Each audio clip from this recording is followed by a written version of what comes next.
Yeah, so those groundbreakings are pretty dangerous. Yeah, they are. Oh, hello. Good morning to you. My name is Danny Burgess, and I serve as your state representative for the District 38 area of East Pasco County. It's an honor to serve you. I've been serving in this capacity now for 3 years. I'm in my second term. We get 8 years total. So 8 years total and 4 terms because they're two years apiece. So it's been an honor to serve you in the Florida House. I am from Zephyr Hills, Florida, born and raised.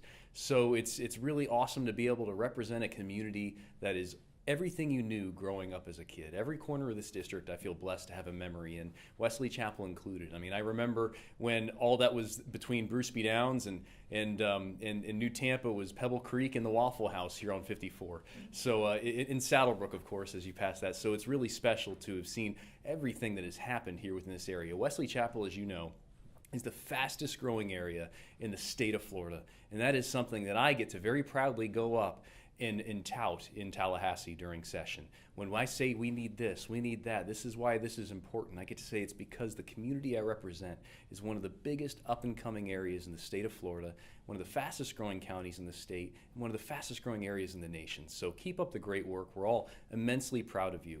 I would have been there in person today, but unfortunately, I'm not able to. Today, while you're watching this, I will actually be in another uniform. I serve in the Army Reserve as a captain in the JAG Corps, and so I will actually be on duty for a few weeks, doing military duty, my annual training, if you will. So I wish I could be there with you in person, but I don't really think going AWOL is probably the wisest of ideas. So I'm going to be out there, but I'm here in spirit. And I promise I won't keep you too long.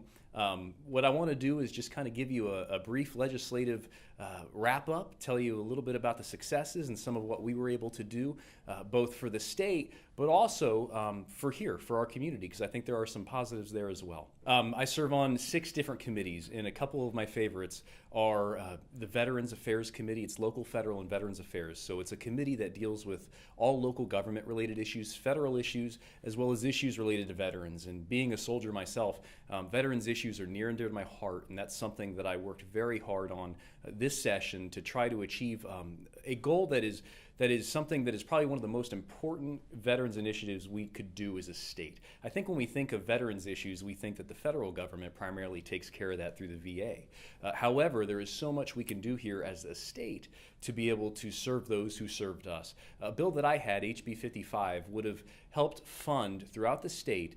It would have funded alternative therapy treatments for combat veterans that are suffering from post-traumatic stress and traumatic brain injury. These are soldiers that have served in combat and that are back home stateside, discharged from the military, and are suffering from these conditions because of what they've seen and had to do in combat. And so we need to serve those. Congressman Bilirakis, our congressman, passed the Cover Act in Washington, D.C. This bill is transformational. It's going to recognize these therapies at the VA level because we all know some of the troubles that we've had at the VA, and Congressman Bilirakis has been integral in making sure that we try to think outside the box, to do the things that work for these soldiers that are suffering from these conditions. So what I wanted to do at the state level was cover down, to use a military term, on the Cover Act, and that would allow for the state of Florida to have a permanent funding mechanism to support our nonprofit and university systems that are engaged in providing these therapies for service members that have that have been diagnosed with these conditions. A great example is the Veterans Alternative that I think we all know Brian Anderson, former Green Beret, just a true American hero and a great friend. He has Hero the service dog. Brian's just a phenomenal human being and a very close friend, and he's doing amazing things out in Holiday here in Pasco County to serve veterans that have exactly what we're talking about, that are going through the struggles that we're talking about today. And so his organization would have benefited from this. The University of South Florida, UCF, there are so many people throughout the state that are covering down on our soldiers and serving those who served us to make sure that they're getting the right treatment that works for them. Right now, where we're falling short is the VA was, in other entities, they would prescribe opioids instead of going towards the heart of the problem. And so opioid, as we know, can lead to addiction. It can lead to other things and dependency and sometimes increased suicide rates in our soldiers. This is very troubling. So that's why we have to think outside the box. That bill did not pass either chamber this year, but it's one of my top priorities, and it's something that I'm going to bring back in years to come and make sure that we get across the finish line. I think that that's how we solidify our reputation in the state as the most veteran-friendly state in the nation. So on top of that, I chair the Insurance and Banking Subcommittee. And that committee, in fact, when I first was designated as the chair, which is an unbelievable honor as a sophomore member of the Florida House, I had somebody come to me in my office and they said, "Congratulations and condolences." And I didn't know what they meant at first, but I quickly found out. And I say that in jest. It was an amazing experience, and I'm looking forward to being able to do that again next year during the same term, because I'll serve in that capacity as chair for an entire term. But there are no easy issues that come before the Insurance and Banking Subcommittee. As you can imagine, some of the meatiest, most difficult, and most controversial issues all arise in that arena. There are multiple stakeholders all coming from different angles, and then there are also there are big dollar issues. So it affects people's pocketbooks, and those are certainly issues that tend to drive interest. They drive the conversation, and they also increase the controversy. So it was an amazing experience, and I feel like we were successful in getting some of the biggest priorities across the finish line this year. So everybody I'm talking to right now in this room is a business owner, and every single one of you are affected by the workers' compensation increases that you've been experiencing. And if you haven't experienced it yet based on your renewal date, you certainly will soon. For those that may not be aware, what happened recently is there were a few cases that came out of the there were a few cases that came out of the Florida Supreme Court, the Castellanos case, the Westfall case, the Miles case, and the Jones case. And all those cases had something to do with increasing the premium rates that you're experiencing now for your workers' compensation insurance. Some of the biggest cost drivers that are increasing these rates they range from attorney's fees and attorney involvement to other certain medical cost drivers. And so what we were looking to do as a chamber is cut down on the biggest cost drivers, reform our system, and strike the right balance between constitutionality, because we have to recognize those court cases that came out. They are a branch of government.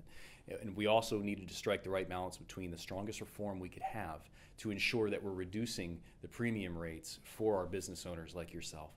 And I was very fortunate to take the lead on this initiative in the House. As chair of Insurance and Banking, the bill generated out of my committee that I chair. And we had several panel discussions with every stakeholder, countless hours of meetings, tons of testimony. We went the distance in 60 days to make sure that we did this right. And the Florida House came out with a great product that would have significantly reduced the premiums and would have, and this is, I think, the most important part, what the bill would have done is it would have arrested any future increase. So it would have arrested the increases, because 14.5% is the first increase that you're going to experience. Because we didn't get a bill across the finish line through both chambers this year, unfortunately, there's probably going to be an inevitable second increase, and we don't quite know what that's going to be yet. The ratings have not been made. They will be made sometime in the fall. But the reality is it's going to continue to go up, and our bill would have stopped that from ever going up, and then it would have also provided a strong and significant reduction, even with certain changes in the law that we had to recognize based on the court cases. So I'm proud of what we had.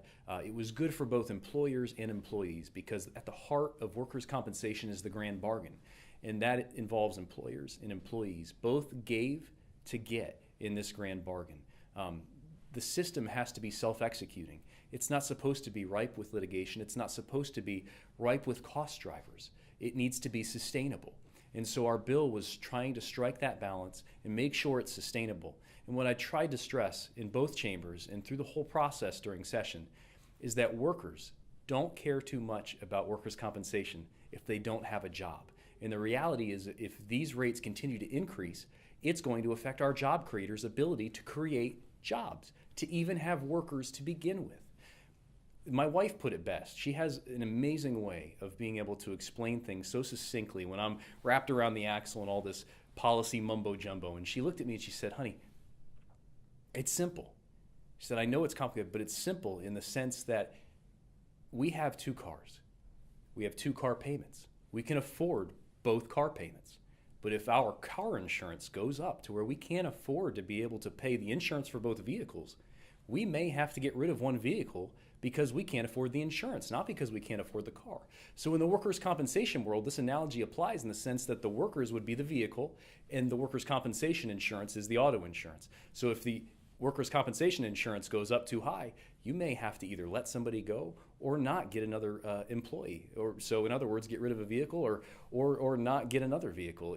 And those are decisions that businesses are having to make. It is not a hyperbole, it's not speculation. It's happening right now throughout the state of Florida, and it's scary. That's why this was, in my opinion, the most important thing that we could ever do for the state of Florida during the last session. We passed my bill out of the Florida House overwhelmingly, and I'm very proud of that. Unfortunately, we couldn't get the bill in its current form across the Senate, and so therefore we weren't able to pass the final product because we are a bicameral process after all. But you can better believe that I'm going to bring it back next year, and we're going to work harder. We're going to fight harder. We're going to come back with hopefully an even stronger reform because of it. Because every year that we don't do this, it's going to cost you. It's going to hurt you. And so we need to make sure that we pass a product that we can all live with, and that is good for the state of Florida. So you have my commitment that I'm going to continue to work on that. It's my number one priority. So now that everybody's thoroughly depressed and I've burst everybody's bubble, I'll tell you about some of the good things we were able to get done, because it's not all doom and gloom. Pasco County this year, during this session, we were able to get a record amount of funding in the budget. I would say over $24 million for Pasco County. So it was a good year in terms of our local priorities. And I wanted to focus on just one that is going to impact everybody in this region, but particularly folks in Wesley Chapel. We were able to secure $15 million in the budget to ensure that we're going to have an interchange at Overpass Road. It's going to be phenomenal. Very proud of this. Now, like anything, it's got to be signed into law by the governor. He has the ability to line item veto any appropriations project within a budget. So I say this but with optimism, but also with caution, that it is in the budget. We've stressed how important this is for our community, for the region, and for the state of Florida. However, like anything, it's subject to the veto. So we just have to hope that the governor signs that into law along with the corresponding budget. But that is a great news day. We worked very hard on that. Senator Simpson fought hard on that in the Senate side. And hopefully we'll be able to say that project's coming down the pipe here soon. If you ever need anything, obviously I'm your representative, and I'm a citizen legislator, which means that we are home far more than we're supposed to be in Tallahassee. I'm an attorney by trade at the law firm of Lucas Magazine here in Wesley Chapel. I practice business and transactional law. So I am right down the street across from Florida Hospital, Wesley Chapel, quite often, right in your neck of the woods if you ever need me. I'm also, I have an office in Zephyr Hills. My State House office is down there. It's right at the Home Depot between 54 and Island and Morris Bridge. So if you ever need anything, feel free to reach out to me there. I am very easily accessible. I'm on Facebook, Danny Burgess, Florida. But it's FL, Danny Burgess FL. So there are multiple ways to be able to reach me. You can always email me. I check my emails myself personally every day. So I'll see if you message me. And I'm just here to help. We have a great constituent service team, and that's what we're here to do. A lot of folks sometimes don't realize that we can help address some issues that you may be having with government. So feel free to reach out. If it's a local issue, we'll be able to point you in the right direction. If it's a federal issue, we'll certainly contact you with your congressmember or senator. But don't ever hesitate to contact me. We're here to serve. It's an honor to serve you in the Florida House. It truly is. Again, thank you for everything. I want to thank the Wesley Chapel Chamber because they're just awesome. Keep up the great work. Very proud of you all and everything you're accomplishing. You make my job easy up there because I get to tout Wesley Chapel in East Pasco County. Very proud of you all. So thanks for all you're doing, because at the end of the day, you guys are the ones that make our community what it is. You're involved, you're active, you're everywhere. I see you guys everywhere, and it's just awesome. You know what? Government doesn't create jobs. You create jobs. You took the risk. You took the last dollar out of your pocket. You took out the business loan. You deserve all the credit for our economy and everything you're doing. All we do in government is help foster the opportunity, the economic opportunity. You're the ones that go out there and get it done. Thank you.